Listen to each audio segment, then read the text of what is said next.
many challenges that could derail the recovery. Wang Xiuying reports.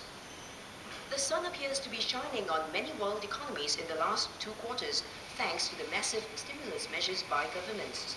But Mr. Wolf says the crisis is still brewing for the global economy. The developed world is still operating with enormous amounts of excess capacity and very high unemployment. There seems to be no prospect, or very little prospect, of growth at sufficiently fast rates to absorb this unemployment, so that's the first problem. Mr. Wolf says governments cannot sustain their current fiscal deficit in the medium to long term. Plus, a huge debt overhang might dissuade the private sector from spending. He says the challenges ahead include the risk of protectionism, which could strain ties between countries like China and the US. The Chinese yuan is also seen in some quarters as being undervalued, which may give rise to other issues. The low exchange rate and the low interest rates are a massive subsidy to the corporate sector.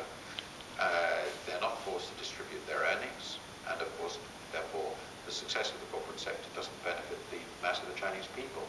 Mr. Wolf believes that with higher disposable income, Chinese households will then be able to spend more and boost domestic consumption. Many economists have said that higher consumer spending will help China's economic recovery and make it less dependent on its export-led growth model.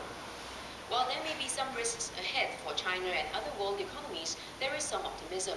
For instance, the International Monetary Fund has upgraded its global growth forecast for 2010, predicting a 2.5% expansion, even though recovery is expected to be sluggish. Wang Xiuying, Channel News Asia, Singapore.